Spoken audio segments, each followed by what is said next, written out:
ఆ కూతురు ఈ కేసు గురించి పోలీసు వాళ్ళు వచ్చి విచారణ కొనసాగిద్దామని చెప్పి పోలీస్ స్టేషన్ కి తీసుకువెళ్తుండగా ప్రెస్ తో మాట్లాడే ప్రయత్నం కూడా చేశారు. అసలు ప్రెస్ దీని అంతటికి కారణం అని కూడా ఆరోపించారు. అసలు ఆ కూతురు ఏం మాట్లాడారు, ఆ సమయంలో ఏం జరిగిందో ఒకసారి చూద్దాం.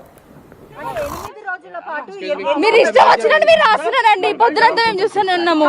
పొద్దునుంచి మీరు మీ వల్లనే అసలు జరిగింది. మమ్మల్ని బతకనియకుండా మీరే నెక్స్ట్ మీ మీదనే రాసి మీ మీడియా మీదనే రాసి అనుకుంటాం. ఇక నెక్స్ట్ మీ మీడియా మీదనే రాసి అనుకోవచ్చు అంతే. మీరు ఎక్కడ అనుమానం ఉందా? మిమ్మల్ని ఇంత ప్రెజర్ మీరే చేశారు, మీరే చేశారు. మీ మీద అనుమానం ఉంది. అంటే 8 రోజుల పాటు మీరు ఇష్టం వచ్చినట్టు మీరు రాస్తున్నారండి. పొద్దునంతా మేము చూస్తూనే ఉన్నాము. పొద్దునుంచి మీరు మీ వల్లనే అసలు జరిగింది. మమ్మల్ని బతకనియకుండా మీరే నెక్స్ట్ మీ మీదనే రాసి మీ మీడియా మీదనే రాసి అనుకుంటాం. ఇక నెక్స్ట్ మీ మీడియా మీదనే రాసి అనుకోవచ్చు అంతే.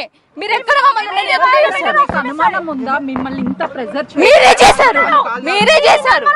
మీ మీద అనుమానం ఉంది. అంటే 8 రోజుల పాటు మీరు ఇష్టం వచ్చినట్టు మీరు రాస్తున్నారండి. పొద్దునంతా మేము చూస్తూనే ఉన్నాము.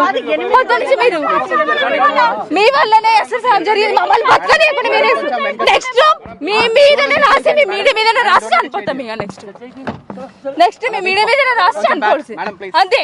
మీరు ఎక్కడ అనుమానం ఉందా? మిమ్మల్ని ఇంత ప్రెజర్ మీరే చేశారు, మీరే చేశారు. మీ మీద అనుమానం ఉంది. అంటే 8 రోజుల పాటు మీరు ఇష్టం వచ్చినట్టు మీరు రాస్తున్నారండి. పొద్దునంతా మేము చూస్తూనే ఉన్నాము.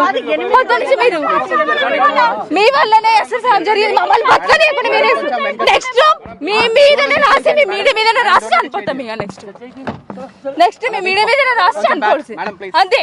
మీరు ఎక్కడ అనుమానం ఉందా? మిమ్మల్ని ఇంత ప్రెజర్ మీరే చేశారు, మీరే చేశారు. మీ మీద అనుమానం ఉంది. కూతురు సంచలనమైన లేఖ రాయడమే కాదు, ఇప్పుడు పోలీసులు అదుపులోకి తీసుకునే నేపథ్యంలో మీడియాతో మాట్లాడే ప్రయత్నం కూడా చేశారు. అయితే ఇదే నేపథ్యంలో ప్రెస్ తో ఏం మాట్లాడారని కూడా మనం విన్నాము. మీరే చేశారు, మీ వల్లనే ఇదంతా జరిగింది, మీకు ఇష్టం వచ్చినట్టు రాసుకుంటారు అని ప్రెస్ ని కూడా బ్లేమ్ చేస్తుంది ఆ కూతురు. దాని తర్వాత నెక్స్ట్ మీ పేరే అంటే మీడియా పేరే నేను లెటర్లో రాసి చనిపోతాను కూడా బెదిరింపు చర్యలు చేస్తుంది. అయితే ఈ ఘటన పైన మరింత ఇన్ఫర్మేషన్ ఇవ్వడానికి మా ప్రతినిధి సుజాత అందుబాటులో ఉన్నారు. సుజాత, చెప్పండి, మీడియాని బ్లేమ్ చేయడానికి అసలైన కారణం ఏమై ఉంటుంది? సికింద్రాబాద్ లో జరిగినటువంటి ఘటనలో మరొక ట్విస్ట్ నెలకొంది.